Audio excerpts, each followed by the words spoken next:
வணக்கம். நாம வாழ்ற இந்த உலகம் தட்டையானது கிடையாது, அது முப்பரிமாணங்கள் கொண்டது. அப்போ இந்த 3D ஸ்பேஸ்ல ஒரு கோடு எங்க போகுது, எப்படி போகுதுன்னு கணிதத்தை வச்சு எப்படிங்க துல்லியமா சொல்றது? வாங்க, இந்த பகுதியில முப்பரிமாண வெளியிலுள்ள கோடுகளோட ரகசியங்களை ஒண்ணுன்னா பார்க்கலாம். இப்ப பாருங்க, ஒரு பேப்பர்ல கோடு போடுறது ரொம்ப ஈஸி.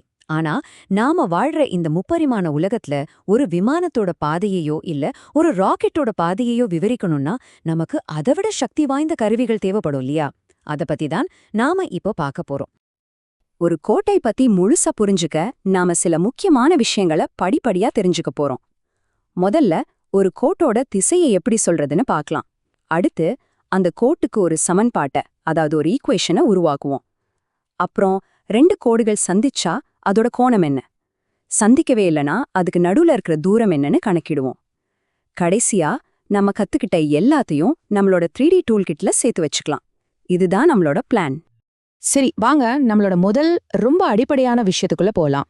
ஒரு 3D ஸ்பேஸ்ல ஒரு கோடு எந்த பக்கம் பார்த்துட்டு இருக்கு, அதோட திசையை நாம எப்படி வரையறுக்கிறது? ஒரு கோட்டோட திசைய எப்படி சொல்றது? ஒரு ரூமோட மூலைய கற்பனை செஞ்சுக்கோங்க. தர, அப்புறம் 2 சுவர்கள் சந்திக்கிற இடம், அதுதான் XYZ அச்சுகள்.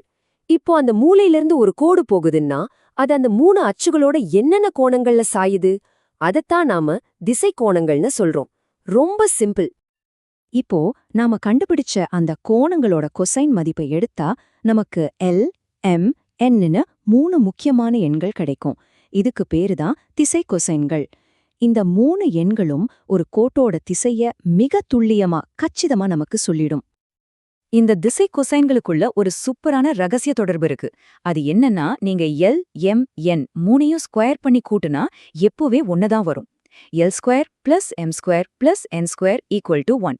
பாத்தீங்களா எவ்ளோ அழகா இருக்கு? இது 3D வடிவியலோட ஒரு அடிப்படை விதி. இத கண்டிப்பா ஞாபகம் வச்சுக்கணும். ஓகே, அடுத்து நாம பார்க்க போறது திசை விகிதங்கள். இது திசை கொசைன்கள் மாதிரி அவ்வளோ துல்லியமானது இல்ல, ஆனா ஒரு கோட்டோட திசைய சொல்றதுக்கு ரொம்பவே வசதியான எளிமையான ஒரு வழி. அப்போ இது ரெண்டுக்கும் என்னதான் வித்தியாசம்? திசை கொசைன்கள் ஒரு கோட்டோட கைரேகை மாதிரி. அதுக்கு ஒரே ஒரு செட் தான் இருக்கும், ரொம்ப தனித்துவமானது. ஆனா திசை விகிதங்கள் அப்படி இல்ல. அது ஒரு விகிதாச்சாரம்ங்கிறதால ஒரே கோட்டுக்கு நம்ம எண்ணற்ற செட் ஆஃப் எண்களை உருவாக்க முடியும். ஓகே, ஒரு கோட்டோட திசையை எப்படி சொல்றதுன்னு தெரிஞ்சுக்கிட்டோம். இப்போ அதை வச்சு ஒரு புள்ளியையும் திசையையும் மட்டும் வச்சு ஒரு முழு கோட்டுக்கான சமன்பாட்டை, அதாவது ஈக்குவேஷனை எப்படி உருவாக்குறதுன்னு பார்க்கலாம் வாங்க. ஒரு கோட்டோட சமன்பாட்டை 2 விதமா எழுதலாம். ஒன்னு வெக்டர் வடிவம், இன்னொன்னு கார்ட்டீசியன் வடிவம்.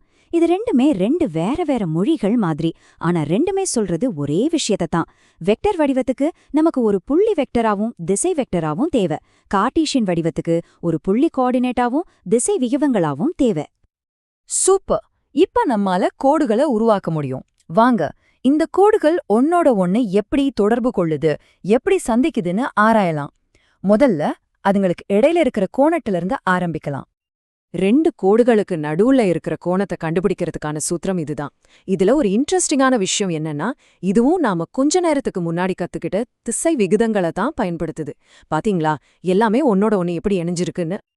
அந்த சூத்திரத்துல இருந்து நமக்கு 2 ரொம்ப எளிமையான விதிகள் கிடைக்குது.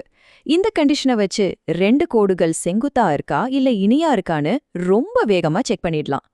இது ஒரு சூப்பரான ஷார்ட்கட் இல்லையா? இப்போ நம்ம 3D ஸ்பேஸ்லயே ரொம்ப சுவாரஸ்யமான ஒரு கட்டத்துக்கு வந்திருக்கோம். யோசிச்சு பாருங்க, 2 கோடுகள் இருக்கு, அதுங்க இணையாகவும் இல்ல, ஒன்னு வெட்டிக்கவும் இல்ல. அப்படிப்பட்ட கோடுகளுக்கு நடுவுல இருக்கிற தூரத்தை எப்படி கண்டுபிடிக்கிறது?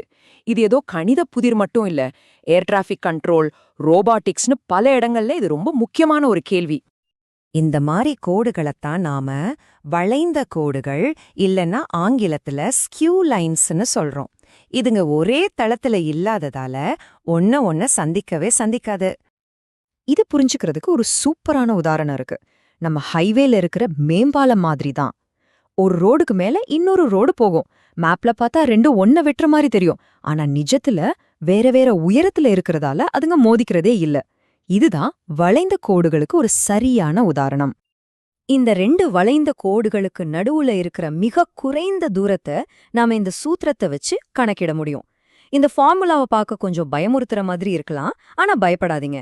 இதுவும் அந்த கோடுகளை வரையறுக்க நாம பயன்படுத்தின அதே வெக்டர்களை வச்சுதான் உருவாக்கப்பட்டிருக்கு. சரி வாங்க, நாம இன்னைக்கு கத்துக்கிட்ட எல்லா முக்கியமான ஃபார்முலாவையும் நம்மளோட 3D டூல்கிட்ல அடுக்கி ஒரு தடவை வேகமா பாத்திரலாம். நம்ம டூல்கிட்ல இருக்கிற முதல் கருவி இதுதான். ஒரு கோட்டோட தோராயமான திசைய, அதாவது திசை விகிதங்களை அதோட துல்லியமான கைரேகையான திசை கொசைன்களா மாத்துறதுக்கான சூத்திரம். இதுதான் நம்மளோட அடித்தளம். அடுத்து நம்ம 2வது கருவி. 2 கோடுகள் சந்திச்சா அதுங்க என்ன கோணத்துல சந்திக்குதுன்னு கண்டுபிடிக்கிற இந்த சக்தி வாய்ந்த சூத்திரம். நம்மளோட 3வது ரொம்ப முக்கியமான கருவி. விண்வெளியில சந்திக்காமலும் இணையாகவும் இல்லாம போற அந்த வளைந்த கோடுகளுக்கு நடுவுல இருக்கிற மிக குறைந்த தூரத்தை கணக்கிடுற சூத்திரம் இது. கடைசியா நம்ம 4வது கருவி. இது ஒரு ஸ்பெஷல் கேஸ். ரயில் தண்டவாளம் மாதிரி இணையா போற கோடுகளுக்கு நடுவுல இருக்கிற தூரத்தை கண்டுபிடிக்கிறதுக்கான தனி சூத்திரம். இன்னைக்கு நாம கோடுகளை பத்தி முழுசா கத்துக்கிட்டோம். ஆனா யோசிச்சு பாருங்க, ஒரு படி மேல போய் இந்த கோடுகளை வச்சு நாம தளங்களை, அதாவது பிளேன்ஸ உருவாக்க ஆரம்பிச்சா என்ன நடக்கும்? வடிவவியல்ல என்னென்ன புது புது சாத்தியங்கள் உருவாகும்? இத பத்தி யோசிச்சு பாருங்க.